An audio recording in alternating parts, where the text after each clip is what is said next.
നമസ്കാരം, ഞാൻ ബൈജു നായർ. നമ്മുടെ ചാനലിലേക്ക് സ്വാഗതം. ഞാനിപ്പോൾ ഇരിക്കുന്നത് ഏറ്റവും പുതിയ ബജാജ് ചേതക്ക് EVയിലാണ്. ബജാജ് ചേതക്ക് EV നമ്മുടെ വിപണിയിലെത്തിയിട്ട് 2-2.5 വർഷം കഴിഞ്ഞു. ആദ്യകാലത്ത് കാര്യമായ രീതിയിൽ ജനങ്ങൾ ഈ വാഹനത്തെ ശ്രദ്ധിച്ചില്ല എന്നുള്ളത് എന്തുകൊണ്ടാണ് എന്നെനിക്ക് മനസ്സിലാകുന്നില്ല. പക്ഷേ എന്തായാലും നല്ല കാര്യങ്ങൾ കണ്ണിൽപ്പെടാതെ പോകില്ല എന്നുള്ള കാര്യം നമുക്കറിയാം. അങ്ങനെ ചേതക്ക് കണ്ണിൽപ്പെട്ടിട്ട് ഏകദേശം 1 വർഷത്തോളമായി. അതായത് വിൽപ്പന കുതിച്ചു വരാൻ തുടങ്ങിയിട്ട് 1 വർഷത്തോളമായി. ഇപ്പോൾ 2024 കണക്ക് നോക്കുകയാണെങ്കിൽ ഒക്ടോബർ വരെയുള്ള മാസം നോക്കുകയാണെങ്കിൽ ഏതാണ്ട് 1.5 ലക്ഷം ബജാജ് ചേതക്ക് EVകളാണ് വിറ്റഴിഞ്ഞത്. കഴിഞ്ഞ വർഷം ഏതാണ്ട് അതേ കാലയളവ് നോക്കുകയാണെങ്കിൽ അതിനേക്കാളും 200% കൂടുതൽ വാഹനങ്ങൾ വിറ്റു എന്നാണ് പറയേണ്ടത്. അതായത് ഇപ്പോഴാണ് ബജാജ് ചേതക്ക് EVയുടെ നന്മകൾ ജനങ്ങൾ തിരിച്ചറിഞ്ഞതെന്നാണ് പറയേണ്ടത്. നമുക്കറിയാം, ഇലക്ട്രിക് സ്കൂട്ടറുകളുടെ കാര്യത്തിൽ ഇന്ത്യയിൽ അധികമുള്ള സ്റ്റാർട്ടപ്പ് കമ്പനികളാണ്. നമ്മൾ ഈ കഴിഞ്ഞ ദിവസം കൂടി ഏറ്റവും പുതിയ റിവർ ഇന്ത്യ എന്ന മോഡലൊക്കെ ചെയ്തിരുന്നു. അത്തരം വാഹനങ്ങൾ ശരിക്കും പറഞ്ഞാൽ വളരെ ഗംഭീര വാഹനങ്ങളാണെങ്കിലും അത് സാധാരണ രൂപത്തിലുള്ളവയല്ല, അതായത് പരമ്പരാഗത സ്കൂട്ടറുകളുടെ രൂപത്തിലുള്ളവയല്ല. പക്ഷേ ചേതക്ക് EVയുടെ കാര്യത്തിൽ പ്രധാനപ്പെട്ട ഒരു കാര്യം എന്ന് പറയുന്നത് നമ്മുടെ കുറച്ചുകൂടെ മനസ്സിനോട് ചേർന്ന് നിൽക്കുന്ന രൂപമാണ്, അല്ലെങ്കിൽ പരമ്പരാഗത രൂപം തന്നെയാണ് എന്നുള്ള കാര്യമാണ്. ചേതക്ക് എന്നുള്ള പേര് തന്നെ നമ്മളെ ആവേശം കൊള്ളിക്കുന്നതാണ്. നമ്മളെന്ന് വെച്ചാൽ എൻ്റെയൊക്കെ തലമുറയിൽപ്പെട്ടവരെ ഞങ്ങളൊക്കെ ഏറ്റവും അധികം ഓടിച്ച് നടന്നിരുന്നത് ബജാജ് ചേതക്കാണ്. എങ്ങനെയൊക്കെ ഇട്ട് എത്ര കാലം ഓടിച്ചാലും ഒരു കുഴപ്പം വരില്ല. മാരുതിയുടെ ചില മോഡൽ പോലെയാണ്, ഒരിക്കലും വഴിയിൽ കിടത്താറില്ല. വളരെ മികച്ചൊരു മോഡലായിരുന്നു ബജാജ് ചേതക്ക്. ബജാജ് ചേതക്ക് ഒരു കാലത്ത് ഇന്ത്യയിൽ ഏറ്റവും അധികം വിറ്റഴിഞ്ഞ സ്കൂട്ടറായിരുന്നു. പക്ഷേ 2000 ആണ്ടിൽ ബജാജ് പറഞ്ഞു, ഇനി മുതൽ നമ്മൾ സ്കൂട്ടർ നിർമ്മിക്കുന്നില്ല, സ്കൂട്ടറിൻ്റെ പരിപാടിയൊക്കെ നമ്മൾ അവസാനിപ്പിക്കുകയാണ്, ഇനി മുതൽ ബൈക്കേ ഉള്ളൂ എന്ന് പറയുകയും ഇന്ത്യയിലെ ബൈക്ക് വിപണിയിൽ കാര്യമായ ചലനങ്ങൾ സൃഷ്ടിച്ച പൾസർ പോലുള്ള വാഹനങ്ങൾ നിർമ്മിച്ചു തുടങ്ങുകയും ചെയ്തു. പിന്നെ 20 വർഷത്തിലധികം കഴിഞ്ഞിട്ടാണ് ബജാജ് പറയുന്നത് ഞങ്ങൾ തിരിച്ചു വരുന്നു സ്കൂട്ടർ വിപണിയിലേക്ക്. പക്ഷേ അത് ഐസ് സ്കൂട്ടറല്ല, ഇലക്ട്രിക് സ്കൂട്ടറുമായിട്ടാണ് വരാൻ പോകുന്നത്. എന്ന് തന്നെയുമല്ല, തിരിച്ചു വന്നപ്പോൾ ആ സ്കൂട്ടറിന് പേരിട്ടത് ചേതക്ക് എന്നുള്ള പഴയ പേരുമാണ്. ഞാൻ പറഞ്ഞല്ലോ, ആദ്യകാലത്ത് കാര്യമായ രീതിയിൽ ശ്രദ്ധിക്കപ്പെട്ടില്ല. കാരണം ഇപ്പോൾ ഒല ആയാലും ഏതറായാലും അങ്ങനെയുള്ള സ്റ്റാർട്ടപ്പ് കമ്പനികളുടെയൊക്കെ ഇലക്ട്രിക് സ്കൂട്ടറുകൾ കുറേ കൂടി മോഡേൺ ആയിട്ടുള്ള രൂപത്തിലും മറ്റും വന്നപ്പോൾ അവിടേക്കായിരുന്നു ജനങ്ങൾ ശ്രദ്ധിച്ചത്. പക്ഷേ പിന്നീടാണ് മനസ്സിലാക്കുന്നത് വളരെ നല്ലൊരു മോഡലാണ് ചേതക്ക് എന്നുള്ള കാര്യം. അപ്പോൾ അങ്ങനെ കാര്യമായ രീതിയിൽ വിറ്റുപോകുന്ന സമയത്ത് ഇപ്പോൾ ഒരു ഫേസ് ലിഫ്റ്റോട് കൂടിയ പുതിയ ചേതക്ക് വന്നിരിക്കുകയാണ്. അതിന് കമ്പനി ഇൻറ്റേർണലായിട്ട് പേരിട്ടിരിക്കുന്ന 2-3 കോഡ് നെയിമുകൾ പോലത്തെ പേരുകളാണ്. 3501, 3502, 3503. അങ്ങനെ 3 വേരിയൻസാണ് ഇപ്പോൾ ഏറ്റവും പുതിയ ചേതക്കിനുള്ളത്. നമ്മളിപ്പോൾ കണ്ടുകൊണ്ടിരിക്കുന്ന ഏറ്റവും കൂടിയ വേരിയൻ്റായ 3501 ആണ്. ഏറ്റവും കൂടിയ വേരിയൻ്റ് ആണെങ്കിൽ പോലും ഇതിൽ വീണ്ടും നിങ്ങൾക്ക് അഡീഷൻസ് വരുത്താം. അതായത് കാര്യമായ രീതിയിലുള്ള ഫീച്ചേഴ്സ് ഇനി ആഡ് ചെയ്യണമെങ്കിൽ നിങ്ങളൊരു 7000 രൂപ കൊടുത്ത് ടെക് പാക്ക് എന്ന് പറയുന്ന ഒരു പാക്ക് എടുത്താൽ മതി. അങ്ങനെ വരുമ്പോൾ 2-3-4 കാര്യങ്ങൾ നിങ്ങൾക്ക് ആഡ് ചെയ്ത് കിട്ടും. ഒന്ന്, ഈ ടേൺ ഇൻഡിക്കേറ്റേഴ്സ് സീക്വൻഷ്യലാവും, അതായത് ഇങ്ങനെ ഓടിപ്പോകുന്ന ആ തരം ഇൻഡിക്കേറ്റർ ഉണ്ടല്ലോ അതായിട്ട് മാറും. പിന്നെ ഗൂഗിൾ മാപ്പ് വരും, follow me home head lamp വരും, പിന്നെ ഹിൽ ഹോൾഡ് അസിസ്റ്റ് വരും, പിന്നെ സ്പോർട്ട് മോഡ് വരും. ഇങ്ങനെയുള്ള കുറേ കാര്യങ്ങൾ ആഡ് ചെയ്ത് വേണമെങ്കിൽ നിങ്ങൾക്കൊരു ടെക് പാക്ക് വേണമെങ്കിൽ അത് ആഡ് ചെയ്ത് തരുന്നതായിരിക്കും. അല്ലെങ്കിൽ പോലും ഇത് കാര്യമായ രീതിയിൽ ഫീച്ചേഴ്സ് ഉള്ളൊരു മോഡൽ തന്നെയാണ്.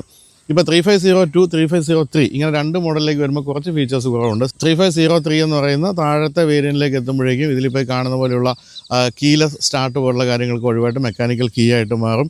അതുപോലെ തന്നെ മുൻഭാഗത്തെ ഗ്ലോ ബോക്സ് ഓപ്പൺ ആയിട്ട് മാറുന്നു. അങ്ങനെയുള്ള കുറേ മാറ്റങ്ങൾ സംഭവിക്കുന്നു. പിന്നെ TFT സ്ക്രീനാണ് ഇതിൽ കൊടുത്തിരിക്കുന്നതെങ്കിൽ അതിലെ പഴയ ഉരുണ്ട LED സ്ക്രീനായിട്ട് മാറുന്നു. അങ്ങനെയുള്ള കുറേ മാറ്റങ്ങൾ അതിൽ സംഭവിക്കും.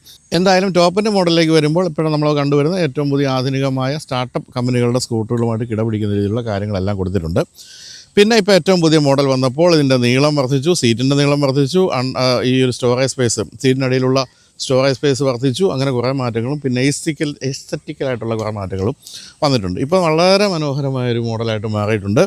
എനിക്ക് വളരെ ഇഷ്ടപ്പെട്ടു. നല്ല രസകരമായ മോഡലാണ്. എനിക്ക് തോന്നുന്നത് പെൺകുട്ടികൾക്ക് കൂടുതൽ ഇഷ്ടപ്പെടാനുള്ള സാധ്യതയുണ്ട്. കാരണം ഇദ്ദേഹത്തിന് നല്ല ഒരു യുവ കോമളൻ്റെ ഒരു രൂപമുണ്ട്. നമ്മുടെ നസ്ലിൻ്റെയൊക്കെ പോലുള്ള ഒരു രൂപമാണ് ഇപ്പോൾ കൊടുത്തിരിക്കുന്നത്. അപ്പോൾ നസ്ലിനെയൊക്കെ ഇഷ്ടപ്പെടുന്നവർക്ക് തീർച്ചയായിട്ടും ഈ ഒരു മോഡൽ ഇഷ്ടപ്പെടാനുള്ള സാധ്യതയുണ്ട്. അപ്പോൾ അങ്ങനെയൊക്കെയുള്ള ബജാജ് അതൊക്കെ നമുക്കിനി ഒന്ന് അടുത്ത് കാണാം. ശ്യാമേ വാ, അടുത്തേക്ക് വാ, കമാൺ.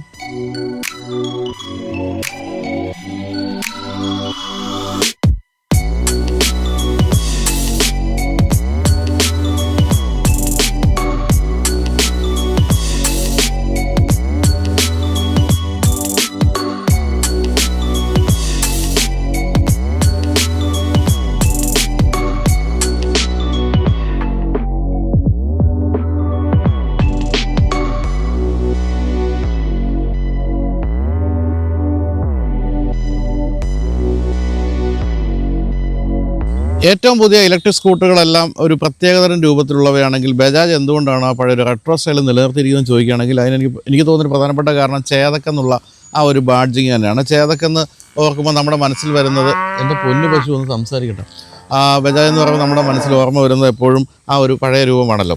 ബജാജും വെസ്പയുമായിട്ടുള്ള ബന്ധം നോക്കുകയാണെങ്കിൽ ചേതക്ക് ഉൾപ്പെടെയുള്ള വാഹനങ്ങളെല്ലാം വെസ്പയുടെ ചില മോഡലുകളിൽ നിന്നും പ്രചോദനം ഉൾക്കൊണ്ടതാണെന്നാണ് പറയേണ്ടത്. പുതിയ സിനിമകളൊക്കെ കാണുമ്പോഴത്തേക്കും നമ്മൾ കോപ്പിയടിയാണോ എന്ന് ചോദിക്കുമ്പോൾ സംവിധായകർ പറയില്ല, പ്രചോദനം ഉൾക്കൊണ്ടാണ് എന്ന് പറഞ്ഞ പോലെ ചേതക്ക് സ്പ്രിൻ്റ് എന്ന് പറയുന്ന വെസ്പയുടെ ഒരു മോഡലിൽ നിന്ന് പ്രചോദനം ഉൾക്കൊണ്ടതാണെങ്കിൽ ഇപ്പോൾ ഈ വന്ന ഇലക്ട്രിക് സ്കൂട്ടർ കാണുമ്പോൾ നമുക്ക് ഓർമ്മ വരിക ഇലക്ട്ര എന്ന വെസ്പയുടെ മോഡലായിരിക്കും. അങ്ങനെ പ്രചോദനം മാത്രം കേട്ടോ, കോപ്പിയിടുന്നതല്ല. ഏതാണ്ട് ആ ഒരു രൂപത്തിലേക്കാണ് മാറ്റിയിരിക്കുന്നതെന്ന് പറയാം. ഇപ്പോൾ ഏറ്റവും പുതിയ ചേതക്ക് വന്നപ്പോൾ കുറച്ച് കാര്യങ്ങൾ സംഭവിച്ചിരിക്കുന്നത്, ഒന്ന് ഈ ഒരു ഇൻഡിക്കേറ്റർ ഒന്നൊരു അല്പം കൂടി സ്ലിമ്മായി എന്നുള്ളൊരു കാര്യമാണ്.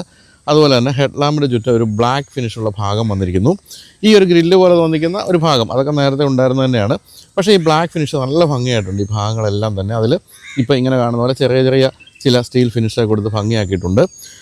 ഈ ഭാഗത്ത് ഈ പാനലൊക്കെ ആണെങ്കിലും വളരെ ഭംഗിയാണ്. ഇപ്പോൾ ഒരു ബ്രൗണിഷ് ഫിനിഷാണ് ഇപ്പോൾ ഈ ഒരു ഭാഗത്തൊക്കെ കൊടുത്തിരിക്കുന്നത്. നേരത്തെ ഒരു ബ്രഷ്ഡ് അലൂമിനിയം ഫിനിഷായിരുന്നു എന്നാണ് എൻ്റെ ഒരു ഓർമ്മ. അതിപ്പോൾ ഇങ്ങനെ ആക്കിയിട്ടുണ്ട്.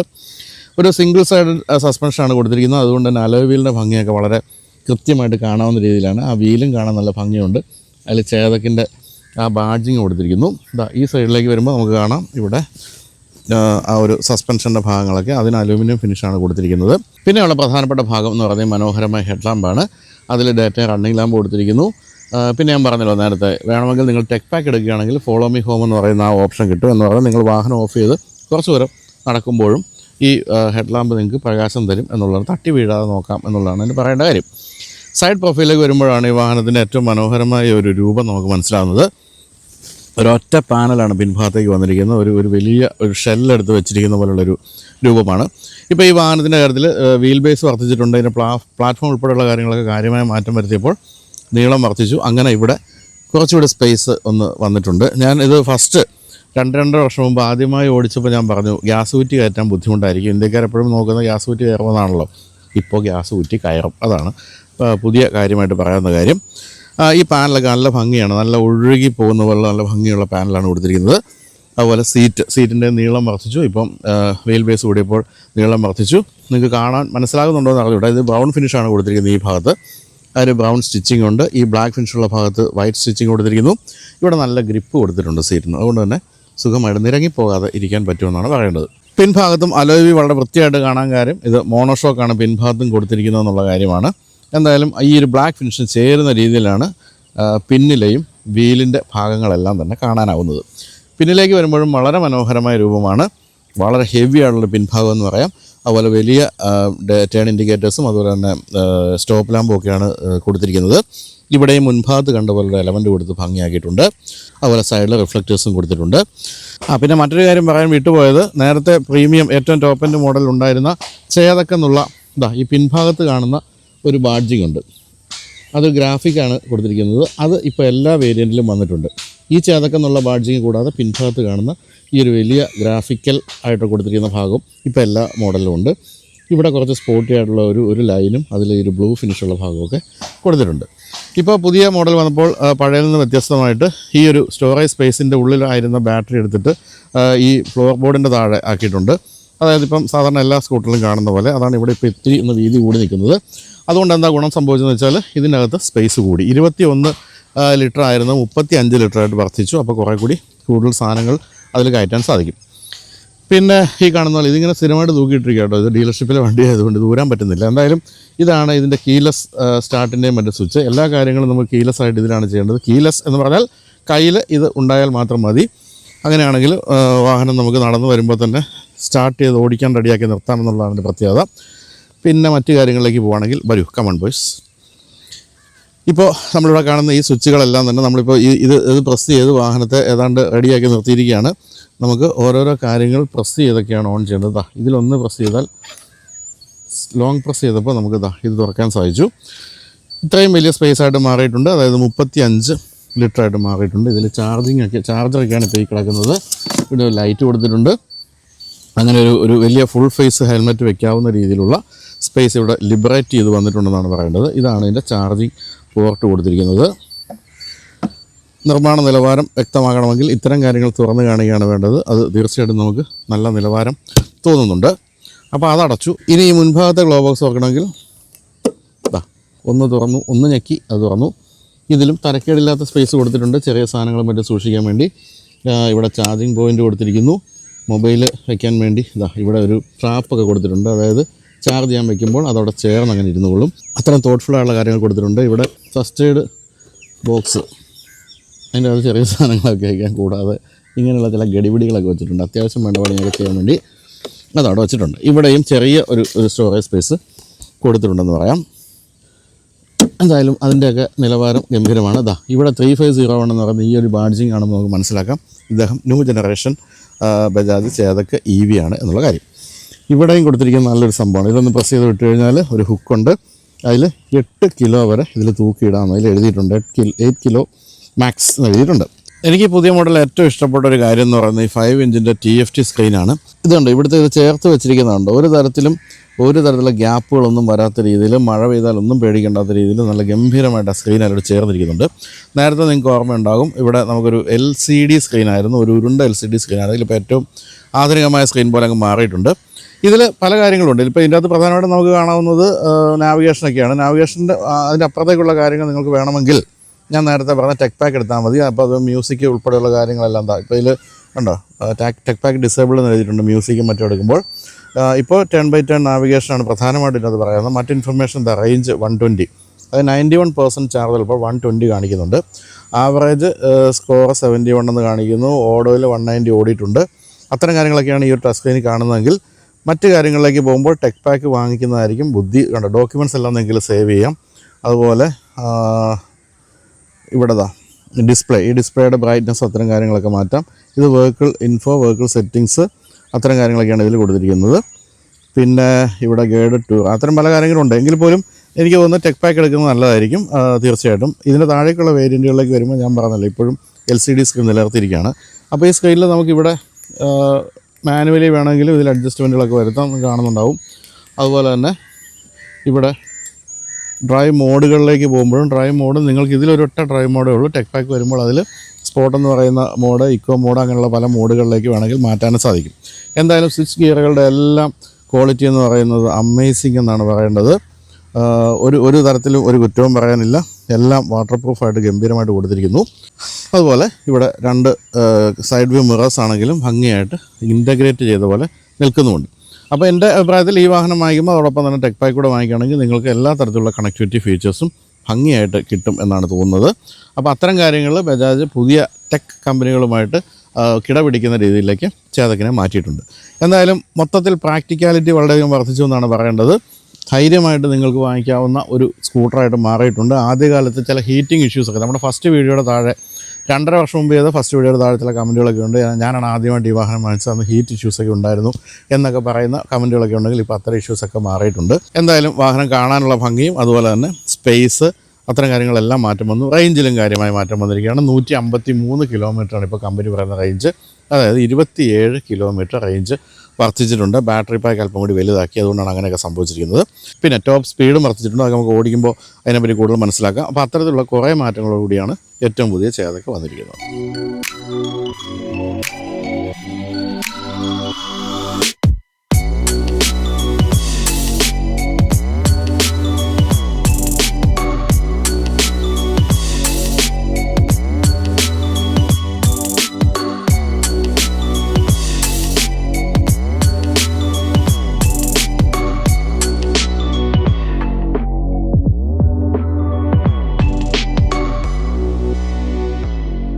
എന്തൊരു ചേഞ്ച് എന്ന് നമ്മളെ കൊണ്ട് പറയിപ്പിക്കുന്ന രീതിയിലാണ് ഏറ്റവും പുതിയ ചേതക്കിൽ കമ്പനി മാറ്റങ്ങൾ വരുത്തിയിരിക്കുന്നത്. കാര്യമായ മാറ്റങ്ങൾ എന്തൊക്കെയാണ് നമ്മൾ കണ്ടു കഴിഞ്ഞു. വളരെ തോട്ട്ഫുള്ളായിട്ടുള്ള മാറ്റങ്ങളും നമുക്കിതിൽ കാണാം, അല്ലെങ്കിൽ തോട്ട്ഫുള്ളായിട്ടുള്ള കാര്യങ്ങൾ ഉൾപ്പെടുത്തിയിട്ടുണ്ട്. ഉദാഹരണമായിട്ട് ഈ ഒരു 5 ഇഞ്ചിൻ്റെ TFT സ്ക്രീൻ എന്ന് പറയുന്നത് ടച്ച് സ്ക്രീൻ അല്ല.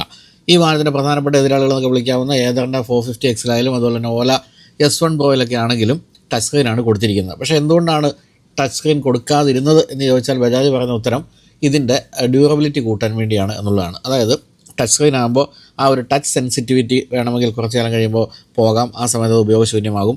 എന്നാൽ ടച്ച് സെൻസിറ്റിവിറ്റി ഇല്ലാത്ത സ്ക്രീനാണെങ്കിൽ ആ ഒരു പ്രശ്നം ഉണ്ടാകുന്നില്ല. ഇത്തരത്തിലുള്ള വളരെ തോട്ട്ഫുള്ളായിട്ടുള്ള പല കാര്യങ്ങളും ഇതിൽ ചെയ്തിട്ടുണ്ട്. എന്തായാലും ഏറ്റവും പ്രധാനപ്പെട്ട ഒരു കാര്യം എന്ന് പറയുന്നത് നമ്മുടെ ഈ ഒരു ലെഗ് സ്പേസ് ആണെന്ന് എനിക്ക് തോന്നുന്നു. നമ്മൾ വാഹനം ഓടിക്കുമ്പോൾ സുഖമായിട്ട് കാല് നിവർത്തി വെച്ചിരിക്കാവുന്ന അത്രയും ലെഗ് സ്പേസ് കൊടുത്തിട്ടുണ്ട്. അതൊരു പുതിയ മാറ്റമായിട്ട് പറയാവുന്ന കാര്യമാണ്. അതുപോലെ തന്നെ നല്ല ഗംഭീരമായ സീറ്റിംഗ് പൊസിഷൻ, നല്ല ഗംഭീരമായ ഹാൻഡിലിൻ്റെ പൊസിഷൻ, അത്തരം കാര്യങ്ങളെല്ലാം കാര്യമായിട്ട് നമ്മളെ സഹായിക്കുന്നുണ്ട് ഒരു ദീർഘദൂര യാത്രയിലെന്നാണ് പറയേണ്ടത്.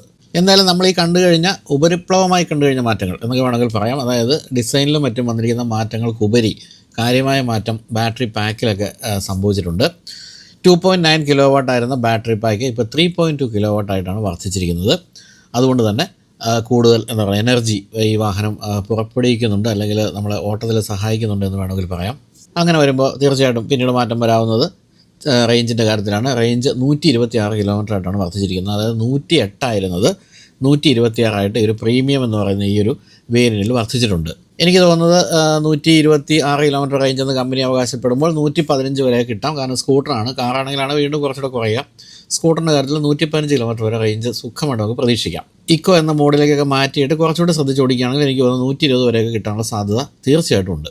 അപ്പോൾ അങ്ങനെ ബാറ്ററി പാക്ക് വലുതാകുമ്പോൾ മറ്റൊരു കാര്യം സംഭവിക്കാവുന്നത് ചാർജിങ് ടൈം വർദ്ധിക്കുക എന്നുള്ള കാര്യമാണ്. തീർച്ചയായിട്ടും കുറച്ച് കാലം കഴിയുമ്പോൾ ചാർജിങ് ടൈം കുറയുന്ന രീതിയിലേക്ക് മാറ്റങ്ങൾ എല്ലാ ഇലക്ട്രിക് വാഹനങ്ങളിലും വന്നേക്കാം. പക്ഷേ ഇപ്പോഴത്തെ അവസ്ഥയിൽ ബാറ്ററി പാക്ക് വലുതാകുമ്പോൾ ചാർജിങ് ടൈം വർദ്ധിക്കുന്നുണ്ട്.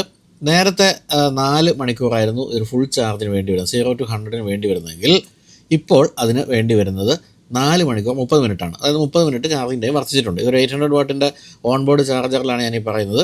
അപ്പോൾ ഒരു 30 മിനിറ്റിൻ്റെ ചാർജിങ് ടൈം വർദ്ധിച്ചു. അപ്പോൾ നമ്മൾ പകൽ ഓട്ടോ കഴിഞ്ഞ് വീട്ടിൽ വന്നിട്ട് വാഹനം സാധാരണ ചാർജറിൽ ചാർജ് ചെയ്യുകയാണെങ്കിൽ 4 മണിക്കൂർ 30 മിനിറ്റ് കൊണ്ട് ഫുൾ ചാർജ് ആകുന്നു. പിറ്റേ ദിവസം വീണ്ടും 100-120 കിലോമീറ്റർ ഓടാവുന്ന അവസ്ഥയിലേക്ക് വാഹനം കിട്ടുകയും ചെയ്യുന്നു. അപ്പോൾ സ്ഥിരമായി നമ്മളൊരു ഓഫീസിലൊക്കെ പോയി വരുന്ന ഒരാളെ സംബന്ധിച്ച് നോക്കുകയാണെങ്കിൽ എനിക്ക് തോന്നുന്നു 3-4 ദിവസം വരെയൊക്കെ നമുക്ക് ഒറ്റ ചാർജിങ്ങിൽ ഓടാൻ സാധിക്കും. എന്തായാലും ഇപ്പോഴത്തെ അവസ്ഥയിൽ ടോപ്പ് സ്പീഡും വർദ്ധിച്ചിട്ടുണ്ട്. അതായത് നേരത്തെ ടോപ്പ് സ്പീഡ് 63 കിട്ടിയിരുന്നെങ്കിൽ ഇപ്പോൾ അത് വർദ്ധിച്ചിട്ട് 73 വരെ ആയിട്ടുണ്ട്. 73 കിലോമീറ്റർ സ്പീഡൊക്കെ ആവശ്യമുള്ളൂ. സത്യം പറഞ്ഞാൽ നമ്മുടെ ഇവിടുത്തെ ഒരു അവസ്ഥയിൽ 73 കിലോമീറ്റർ സ്പീഡിന് ആവശ്യമുള്ളതെന്ന് തന്നെയല്ല.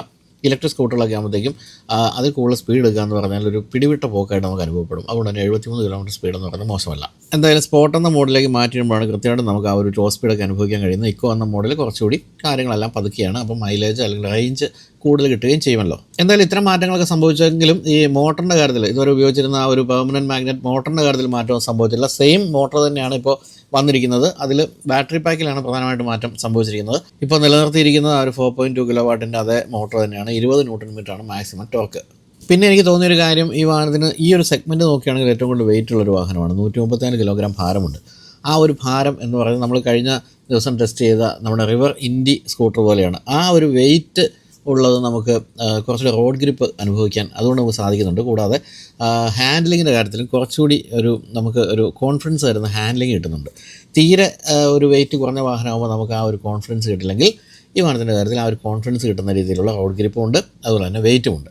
അതുപോലെ മറ്റൊരു കാര്യം തോന്നിയത് ഈ റീജനറേഷൻ ബ്രേക്കിംഗ് എന്ന് പറയുന്നത് പലപ്പോഴും വളരെ അനോയിങ് ആണ്. അതായത് നമുക്കത് ഓടിക്കുമ്പോൾ അയ്യോ ഇതെന്താണ് എപ്പോഴും ബ്രേക്ക് പിടിക്കുന്നൊരു ഫീലാണല്ലോ തോന്നുന്നുണ്ടെങ്കിൽ ഇതിൽ ഈ ഒരു വാഹനത്തിൻ്റെ കാര്യത്തിൽ റീജനറേഷൻ ബ്രേക്കിംഗ് അത്ര സ്ട്രോങ് ആയിട്ടല്ല കൊടുത്തിരിക്കുന്നത്. അതുകൊണ്ട് നമുക്ക് ഒന്ന് ആക്സിലേറ്റർ വിട്ട ഉടനെ ഫുൾ ബ്രേക്ക് ചെയ്യുന്ന രീതിയിലുള്ള ആ ഒരു അസ്വസ്ഥത ഉളവാക്കുന്ന പ്രശ്നം ഇതിൻ്റെ അകത്തില്ല.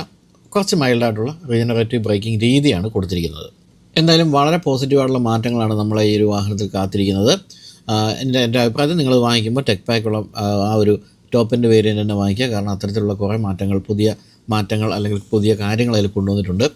അപ്പോൾ ഇപ്പോൾ തീർച്ചയായിട്ടും വാങ്ങിക്കാവുന്നൊരു വണ്ടിയായിട്ട് മാറിയിട്ടുണ്ട്. നമ്മൾ ആദ്യ കാലത്ത് ടെസ്റ്റ് ചെയ്തപ്പോൾ ബജാജ് കുറച്ചുകൂടി ശ്രദ്ധിക്കേണ്ടതായിരുന്നു എന്ന് തോന്നിയിരുന്ന പല കാര്യങ്ങളുമാണ് ഇപ്പോൾ തിരിച്ച് ഈ ഒരു വാഹനം വന്നപ്പോൾ കൊണ്ടുവന്നിരിക്കുന്നത്. ഇപ്പോൾ ഒരു കാഴ്ചയിലായാലും കാര്യപ്രാപ്തിയിലായാലും ഗംഭീരമായ ഒരു ഇലക്ട്രിക് സ്കൂട്ടറായിട്ട് മാറിയിട്ടുണ്ട്. എന്തായാലും ഇനിയിപ്പോൾ കാര്യമായിട്ട് വെല്ലുവിളിക്കാൻ ടി വി എസിൻ്റെ ഐക്യൂബിനെ ആയാലും ഓല S1 ആയാലും ഏതറിനൊക്കെ ആയാലും വെല്ലുവിളിക്കാവുന്ന അവസ്ഥയിലേക്ക് കാര്യങ്ങൾ എത്തിയിട്ടുണ്ട്. അതുകൊണ്ട് തന്നെ ഒന്ന് ഓടിച്ച് നോക്കുക, തീർച്ചയായിട്ടും ഇഷ്ടപ്പെടും. നമ്മളിപ്പോൾ ഷൂട്ട് ചെയ്തുകൊണ്ടിരിക്കുമ്പോൾ തന്നെ ഇഷ്ടംപോലെ ആൾക്കാർ വന്നിട്ട് ഇപ്പോൾ നന്നായിട്ടുണ്ടല്ലോ എന്ന് പറഞ്ഞ് വിലയൊക്കെ ചോദിച്ച് പോകുന്നുണ്ട്. ആ തരത്തിൽ ശ്രദ്ധിക്കപ്പെടാവുന്ന രൂപത്തിലേക്ക് തീർച്ചയായിട്ടും മാറിയിട്ടുണ്ട്.